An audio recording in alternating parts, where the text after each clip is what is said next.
Assalamualaikum warahmatullahi wabarakatuh.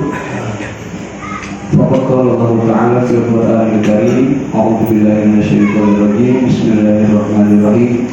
Ya ayyuhalladzina amanu kutiba 'alaikumus syiyam kama kutiba 'alal ladzina min qablikum la'allakum tattaqun. Wa qala Allah Ta'ala fi ayatil ukhra, syahrul ramadan alladzi unzila fihi al-Qur'an hudan lin-nas wa bayyinatin minal huda wal furqan. Wa man fariha bi dukhuli ramadan faramadahu yasalahu alaihi wa sadaqa Rasulullah sallallahu alaihi wasallam. Hadirin wa hadirat, bapak-bapak, ibu-ibu, adik-adik yang ahlus wal muridin, puji dan syukur kita senantiasa panjatkan kehadirat Allah Subhanahu wa taala atas karunia nikmat yang diberikan kepada kita, baik nikmat iman, nikmat Islam, nikmat sehat, panjang umur, dan nikmat-nikmat yang lainnya. Wa in ta'udzu ni'matallahi la tuhsuha. Jika kita menghitung nikmat Allah, maka kita tidak akan sanggup untuk menghitung nikmat-nikmat itu. Maka dengan nikmat-nikmat itulah kita bisa hadir di tempat ini, di musala ini, dalam rangka menunaikan kewajiban kita, yaitu melaksanakan sholat isya berjamaah diteruskan dengan sholat sunnah tarawih. Mudah-mudahan amal kita yang sedang kita lakukan ataupun yang akan kita lakukan dan yang sudah kita lakukan mendapatkan ridho dan diterima Allah Subhanahu wa taala. Semoga terdapat kepada uswatun hasanah kita itu baginda Nabi Muhammad sallallahu alaihi wasallam dan keluarga sahabat dan umat yang senantiasa beristiqomah menjalankan sunnah-sunnahnya. Mudah-mudahan sholat kita mendapatkan syafaat. Amin ya Allah ya rabbal alamin. Bapak Ibu hadirin wa hadirat yang dirahmati Allah Subhanahu wa taala, kalau boleh saya jujur, pada malam hari ini musyawarah muhyiddin itu wangi banget, itu tidak? Wangi banget gitu ya. Merah-merah minyak wangi ada di sini kayaknya. Kalau nggak salah, ya itu ya Pak. Mudah-mudahan wangi-wangian ini ada terus sampai akhir Ramadan. Amin yang kompak. Jangan-jangan nanti 10 kedua Ramadan minyak wanginya ganti dengan minyak wangi tradisional, minyak ampak, minyak angin, minyak BPU. Nah yang terakhir bapak-bapak semua nanti. Ini ya Pak, Ibu, ini bulan Ramadan itu adalah jadikan kita momentum, karena adalah jangan sampai waktu Ramadan tahun ini dilalaikan, disia-siakan. Allah Subhanahu wa taala berfirman dalam surat Al-Qasas, wal usri innal insana lafi khusr. Wawnya itu kalau di dalam ilmu nahwu sorof, waw itu harap kosan ada 3 waw kata. Ada waw harap kata, ada waw harap kosan. Kalau harap kata itu bermakna dam. Contoh kayak sama dua wawnya itu harap kata. Kalau ini beda, wawnya waw harap kosan. Jadi artinya itu demi. Di situ ada kosan, itu ada kesungguhan, keseriusan, dan juga mutlak tidak akan pernah kembali waktu yang telah lalu. Jadi artinya wal usri, demi waktu. Innal insana lafi khusr. Sesungguhnya manusia itu ada dalam kerugian. Siapa orang yang rugi itu? Orang yang tidak bisa memanage waktu, orang yang tidak memanfaatkan waktunya dengan sebaik-baiknya.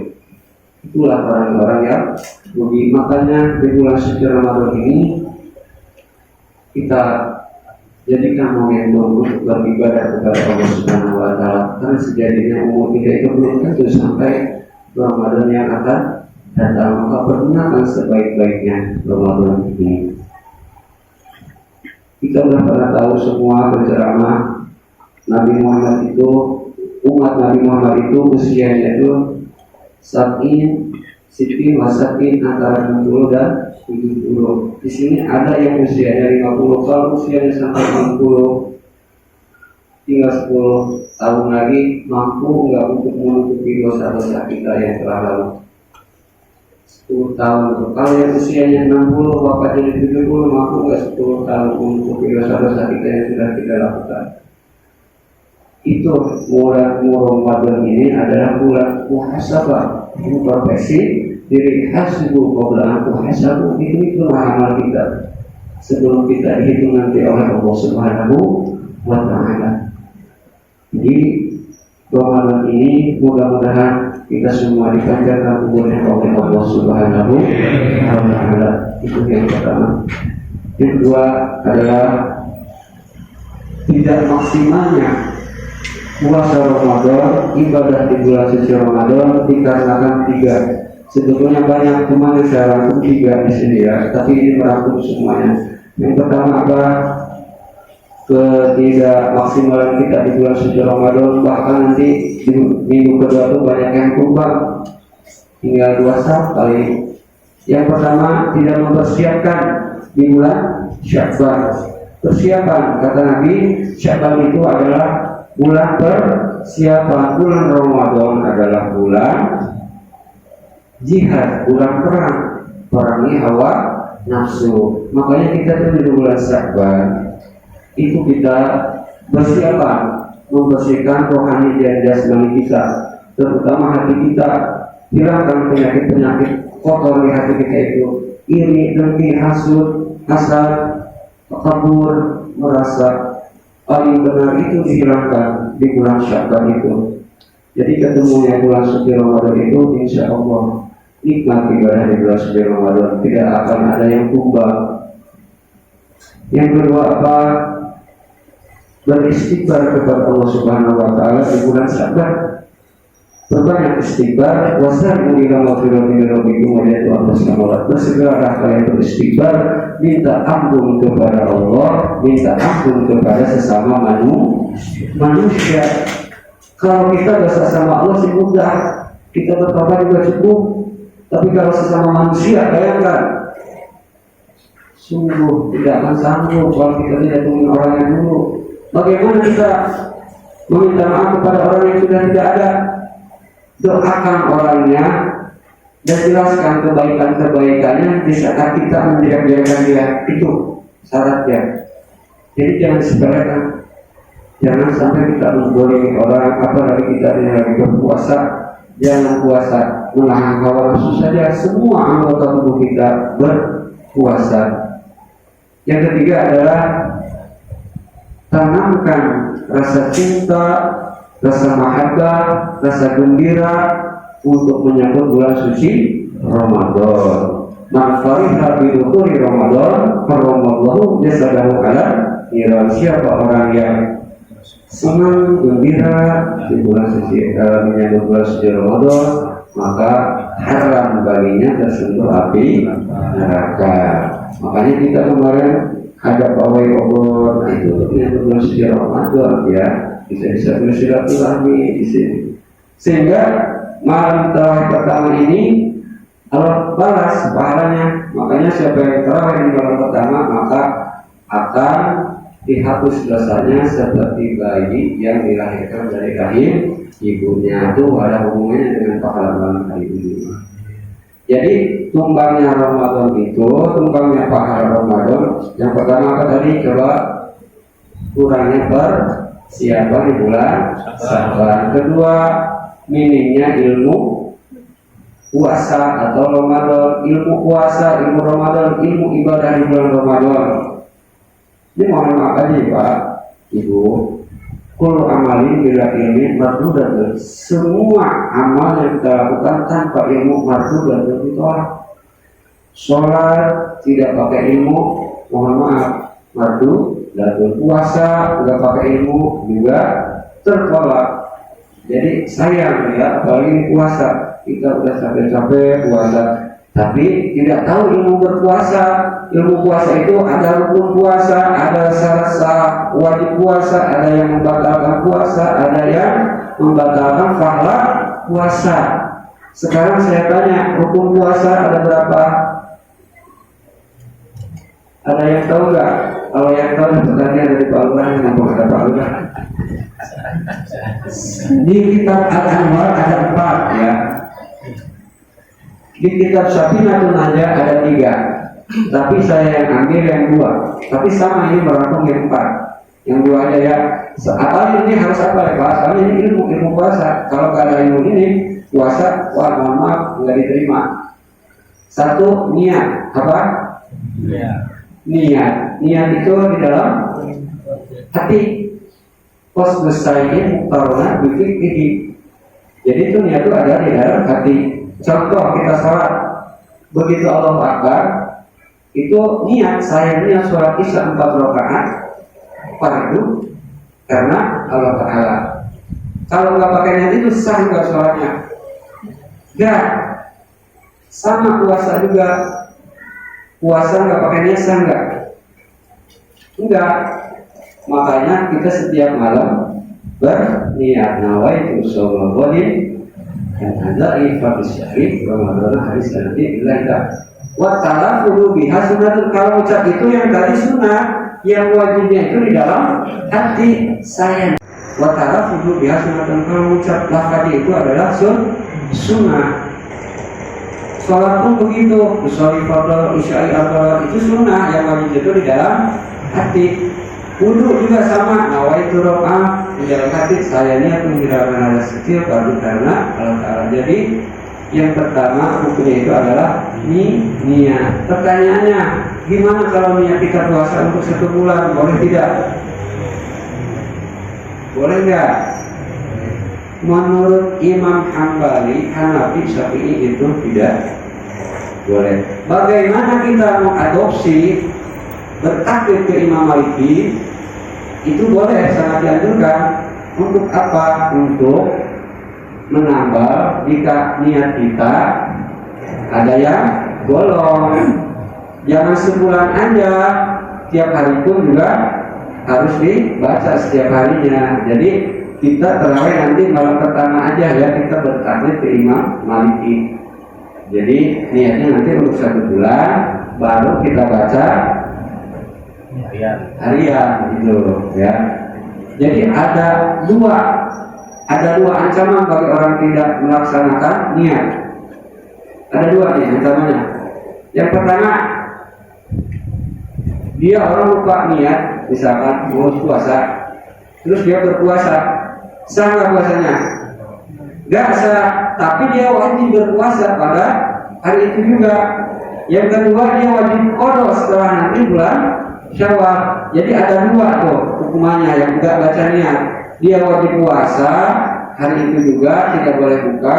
Yang kedua, dia harus mengqadanya. Beda sama orang yang ngasih takjil, itu malah dapat double. Yang apa? Dia dapat pahala puasa, dia juga dapat pahala puasa dari orang lain karena dia memberikan makanan takjil. Jadi ada bedanya itu ya. Yang kedua, meninggalkan apa-apa yang membatalkan pada puasa. Jadi rukun puasa itu sekali lagi ada berapa? Ini harus hafal ya. Mohon maaf. Ada 2. Yang pertama niat, yang kedua meninggalkan semua apa-apa yang membatalkan pada puasa. Bukan pada pahala puasa ya.